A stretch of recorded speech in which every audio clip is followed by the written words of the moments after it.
Halo pemirsa, kembali lagi di Wanyu Sore. Hari ini, Wanyu Sore akan merangkum informasi mengenai Menteri Energi dan Sumber Daya Mineral Bahlil Lahadalia yang menanggapi keluhan pemotor yang mengalami masalah setelah mengisi BBM jenis Pertalite di Jawa Timur. Bahlil menyebut dirinya telah menurunkan tim untuk memverifikasi keluhan pemotor di Jawa Timur. Informasi lainnya pemirsa, Badan Penanggulangan Bencana Daerah DKI Jakarta melaporkan sebanyak 33 RT masih terendam banjir imbas hujan deras yang melandai Jakarta. Sebanyak 33 RT itu tersebar di beberapa kelurahan wilayah Jakarta Selatan. BPBD melaporkan ketinggian air mencapai 30 cm hingga 150 cm. Pemirsa, inilah Wanyu Sore selengkapnya.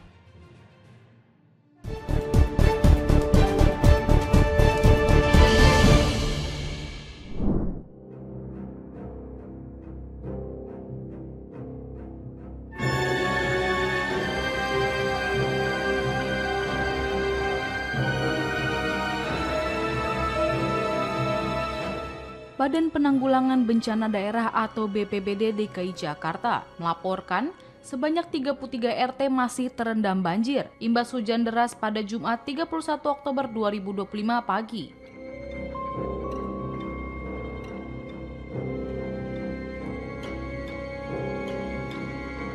Sebanyak 33 RT itu tersebar di beberapa kelurahan wilayah Jakarta Selatan.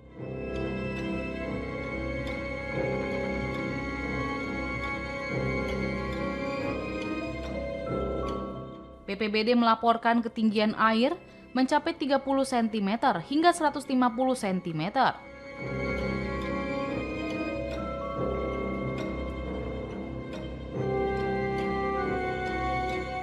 Menurut Kepala Pusat Badan Data dan Informasi BPBD DKI Jakarta, Muhammad Yohan, pada Kamis malam, data menunjukkan peningkatan signifikan dari sore hari.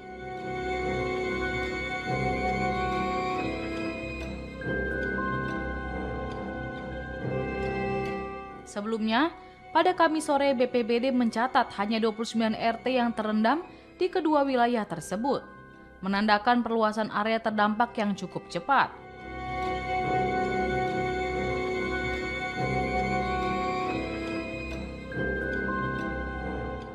Perluasan area banjir di Jakarta terjadi secara signifikan dalam beberapa jam terakhir, terutama di wilayah Jakarta Selatan.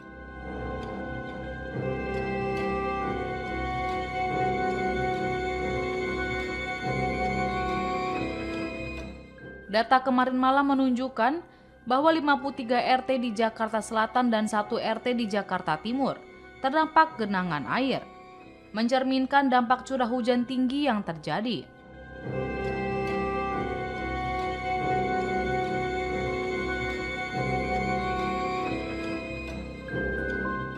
Penyebab utama meluasnya genangan banjir ini adalah curah hujan tinggi yang mengguyur wilayah DKI Jakarta dan sekitarnya.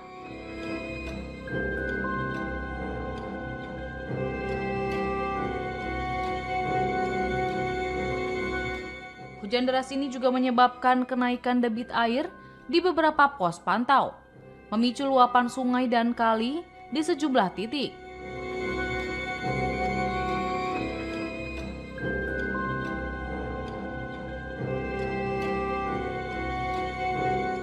BPBD DKI Jakarta telah mengerahkan personel untuk memonitor kondisi banjir di setiap wilayah. Untuk itu mengimbau warga tetap waspada.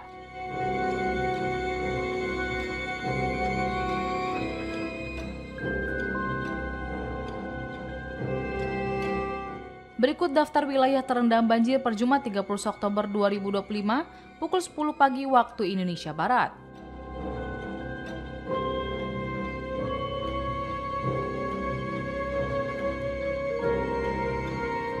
Kelurahan Bangka terdapat 1 RT banjir dengan ketinggian mencapai 110 cm, serta penyebabnya karena curah hujan tinggi dan luapan Kali Mampang.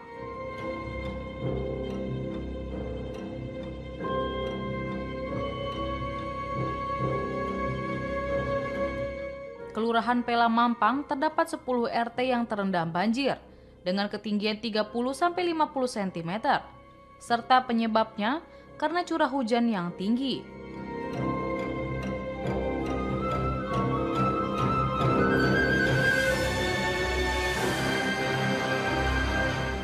Kelurahan Jati Padang terdapat 5 RT yang terendam banjir dengan ketinggian 40 cm, serta penyebabnya juga karena curah hujan yang tinggi.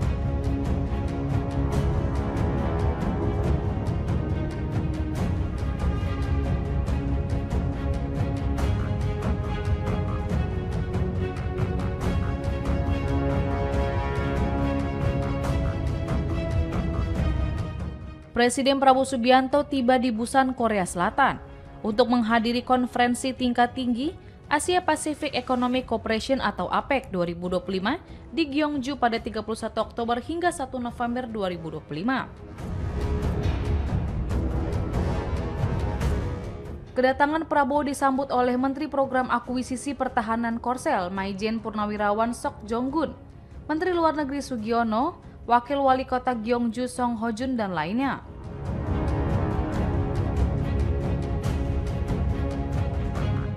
KTT APEC tahun ini yang dipimpin oleh Korea Selatan mengangkat tema Building a Sustainable Tomorrow, Connect, Innovate, Prosper.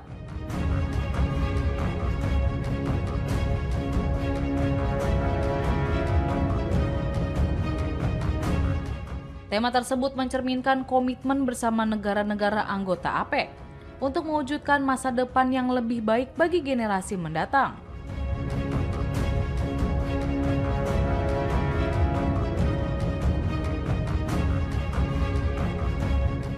Untuk mewujudkan visi bersama itu, KTT APEC 2025 menekankan 3 prioritas utama, yaitu keterhubungan, inovasi, dan kesejahteraan.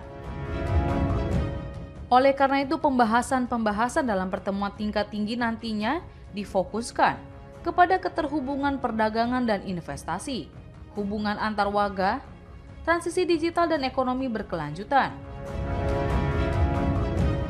Kemudian, dalam pertemuan tingkat pemimpin negara-negara atau APEC Economic Leaders Meeting, Prabowo dijadwalkan untuk berbicara mengenai penguatan kerjasama ekonomi di kawasan.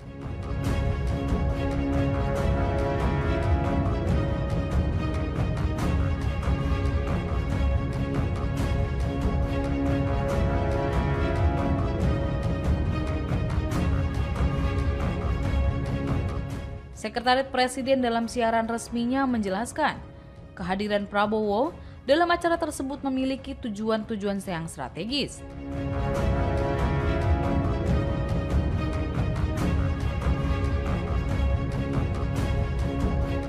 Mengingat APEC mencakup sekitar 60% PDB dunia dan 36% populasi global.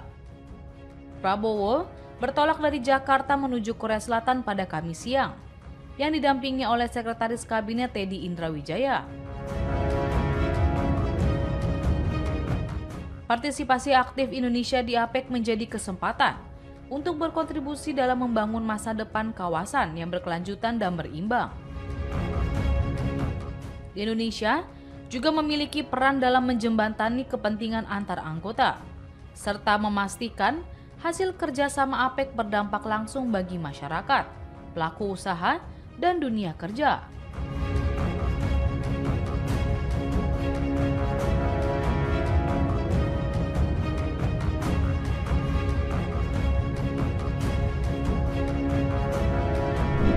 Yang telah memilih saya dan memberikan kepercayaan kepada saya untuk menjadi wakil Anda di periode ini.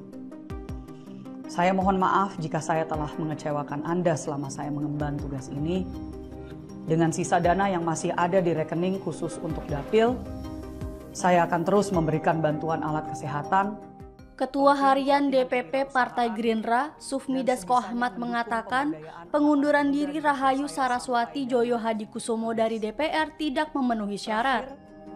Saya tetap berkomitmen untuk berjuang melawan perdagangan orang, pengelolaan sampah berkelanjutan, dan isu krisis. Syarat yang tidak terpenuhi itulah yang membuat Mahkamah Kehormatan Partai Gerindra menolak pengunduran diri Rahayu Saraswati. Nantinya fraksi Gerindra DPR akan mengaktifkan lagi Rahayu Saraswati sebagai anggota DPR.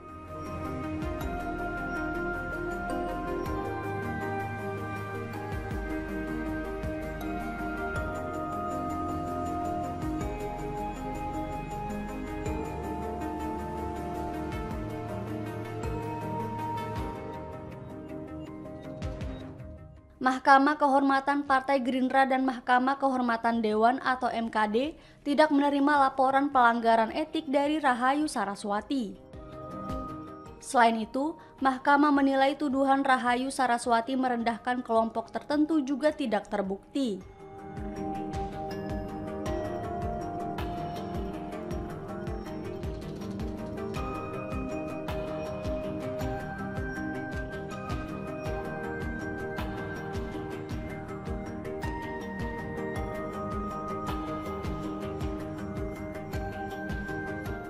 Dasko mengungkapkan, MKD tidak menerima pengajuan pengunduran diri secara tertulis dari partai. Keputusan Mahkamah Kehormatan Partai Gerindra kemudian diteruskan ke MKD untuk menjadi bahan pertimbangan terkait Rahayu Saraswati. Sebelumnya, Rahayu Saraswati mengundurkan diri sebagai anggota DPR melalui unggahan di akun Instagramnya pada Rabu 10 September 2025. Keponakan Presiden Prabowo itu mundur karena merasa bersalah atas ucapannya dalam sebuah podcast. Dalam podcast itu, Rahayu Saraswati membahas soal isu perempuan hingga ekonomi kreatif. Namun potongan video dari podcast itu viral dan menjadi diskursus di publik terkait kewirausahaan. Rahayu mengatakan dirinya tidak berniat untuk meremehkan usaha masyarakat di tengah kesulitan dan tantangan saat ini.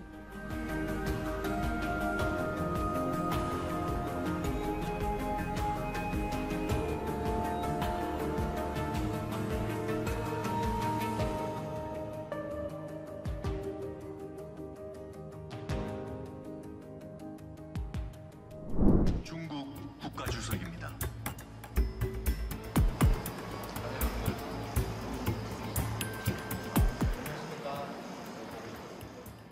Presiden Korea Selatan Lee Jae-myung menyambut kedatangan para pemimpin dari kawasan Asia Pasifik yang tiba di Gyeongju pada Jumat pagi 31 Oktober untuk menghadiri pertemuan puncak KTT APEC.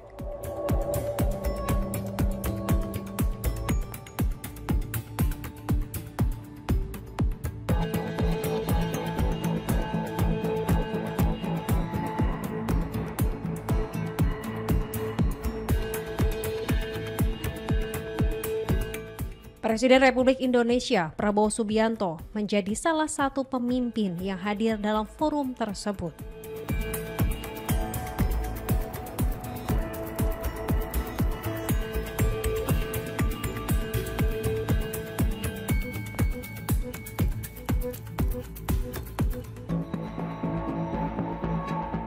Kedatangannya disambut hangat oleh Presiden Korea Selatan Lee Jae-myung.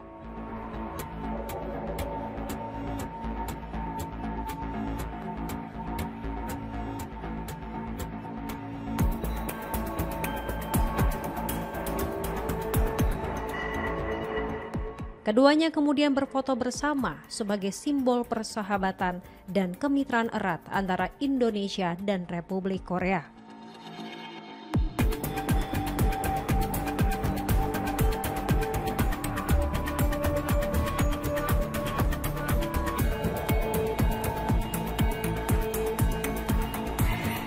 Selain itu, Presiden Tiongkok Xi Jinping dan Perdana Menteri Jepang Sanae Takahashi juga termasuk di antara para pemimpin yang berpartisipasi dalam pertemuan tahunan Forum Kerjasama Ekonomi Asia Pasifik atau APEC.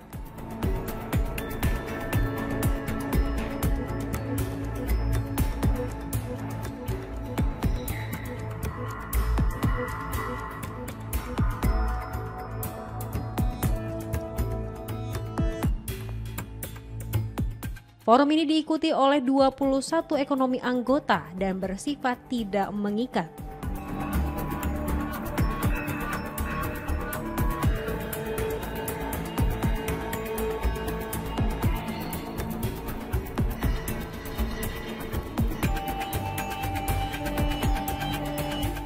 Wilayah APEC diketahui menyumbang sekitar 50% perdagangan global dan 61% produk domestik bruto atau PDB dunia.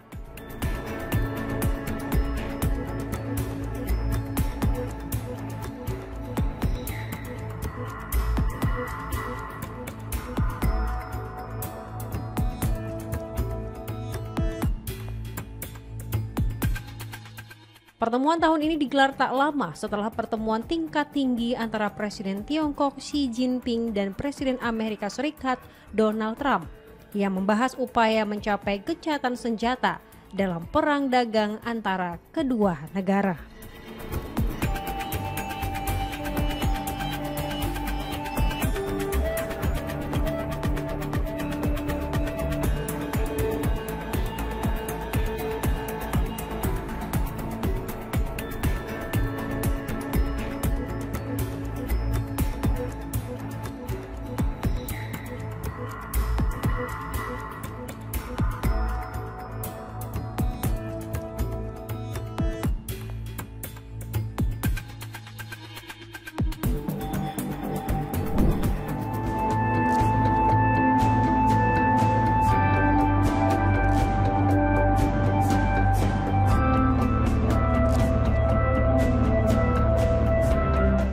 Menteri SDM Bahlil Lahadalia menanggapi keluhan pemotor yang mengalami masalah setelah mengisi BBM jenis Pertalite di Jawa Timur.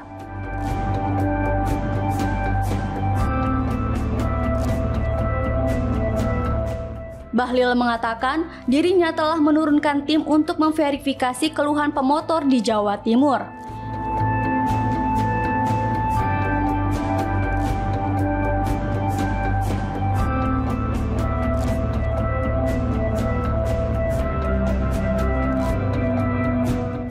Sementara itu, Balai Besar Pengujian Minyak dan Gas Bumi atau LEMIGAS yang ikut ambil bagian dalam tim tersebut tengah melakukan verifikasi data.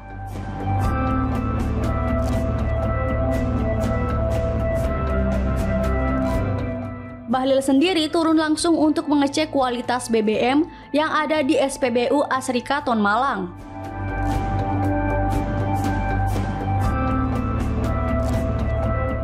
Selain Malang, Bahlil menyebut tim gabungan dari Kementerian ESDM dan LEMIGAS juga melakukan pengecekan di sejumlah SPBU lain di Jawa Timur, termasuk Gresik, Surabaya, dan Lamongan.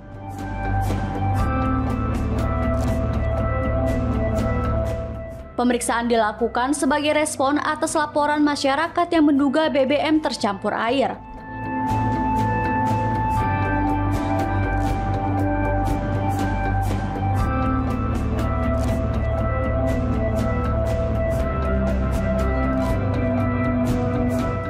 Sebelumnya, sejumlah pengendara di Tuban dan Bojonegoro mengeluhkan motornya tersendat setelah isi BBM jenis Pertalite.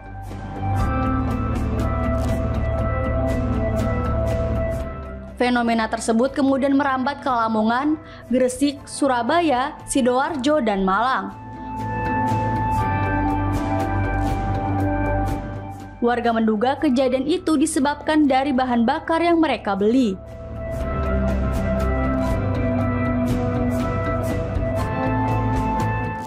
Terkait ini Pak, menanggapi isu terkait BBM yang Pertalite yang di kendaraan pada berbet itu Pak, isunya setelah menggunakan Pertalite Pak, kalau arahan dari Bapak? Saya udah lagi cek ya, lagi cek di LEMIGAS. Saya lagi cek di LEMIGAS kebenarannya dan saya minta laporannya.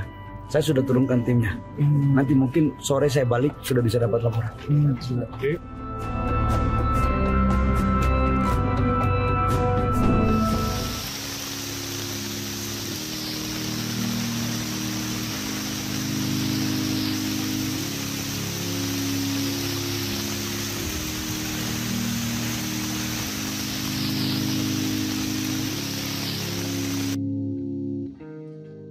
Gubernur DKI Jakarta Pramono Anung mengatakan penanganan banjir dan genangan di Jakarta lebih cepat dibandingkan daerah lain. Pramono mengakui genangan air selalu ada, terlebih beberapa hari terakhir Jakarta selalu diguyur hujan.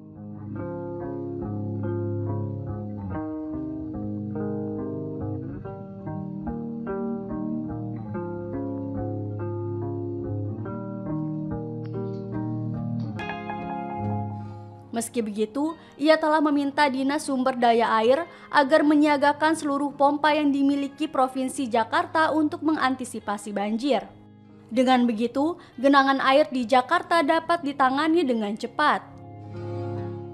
Diketahui, sempat terjadi genangan di beberapa titik di Jakarta usai diguyur hujan.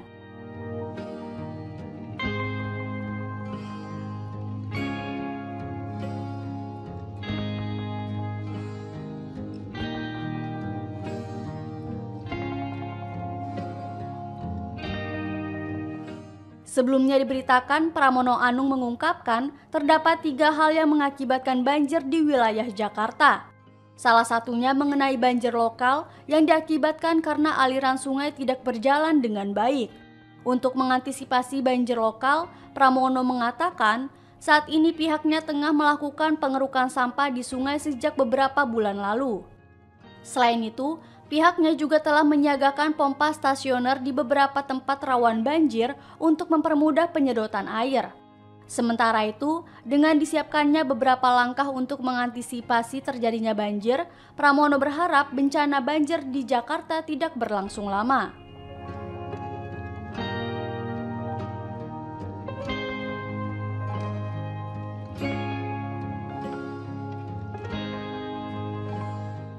Jadi semua genangan di Jakarta ini pasti ada. Nggak mungkin hujan terus nggak ada genangan sama sekali.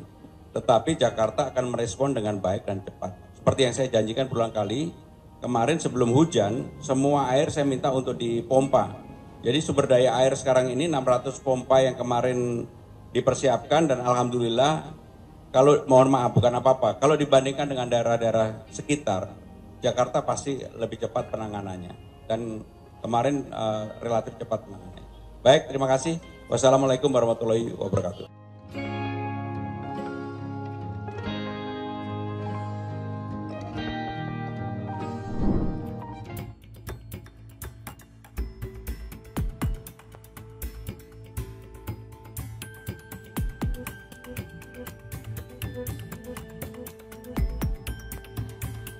Penyidik di Treskrimum Polda Metro Jaya menetapkan Direktur PT Melani Citra Permata atau Mecima Pro, Francisca Dwi Melani sebagai tersangka. Dalam kasus tindak pidana penggelapan dana yang dilaporkan PT Media Inspirasi Bangsa atau MIB. Kuasa hukum PT MIB Aldi Rizky menjelaskan, perkara tersebut berawal dari kerjasama konser musik K-pop Twice di Jakarta pada 23 Desember 2023 lalu.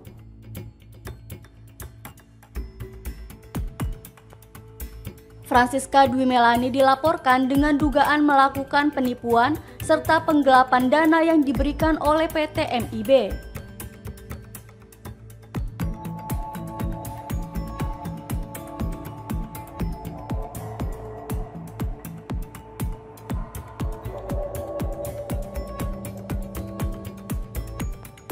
Aldi Rizky mengatakan pihaknya telah mencoba menyelesaikan masalah ini secara musyawarah dan kekeluargaan, namun tidak pernah mendapatkan respon positif.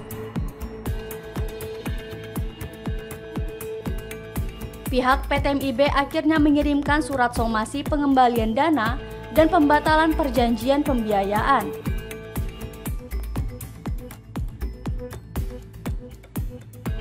Namun PT MIB tidak mendapat respon baik dari terlapor. Akibat perbuatan ini, pihak pelapor mengalami kerugian finansial puluhan miliar rupiah.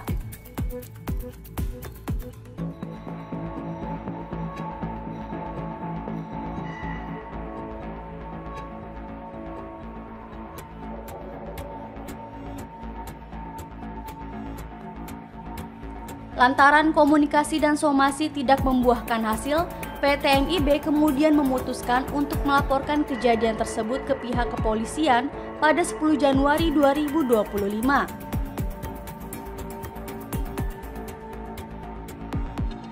Francisca Dwi Melani diduga kuat melakukan tindak pidana penipuan atau perbuatan curang atau penggelapan sebagaimana dimaksud dalam pasal 378 KUHP dan atau pasal 372 KUHP.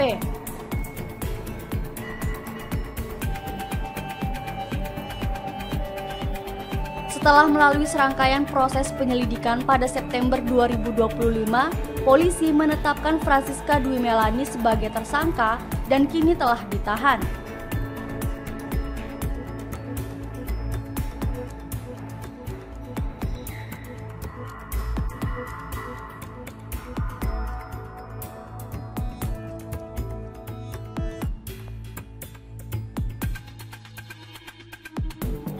Aldi berharap proses hukum yang menyangkut kliennya bisa terus berjalan sesuai dengan koridor hukum yang berlaku secara profesional dan transparan, demi menegakkan keadilan dan memberikan kepastian hukum bagi PT MIB sebagai pihak yang dirugikan.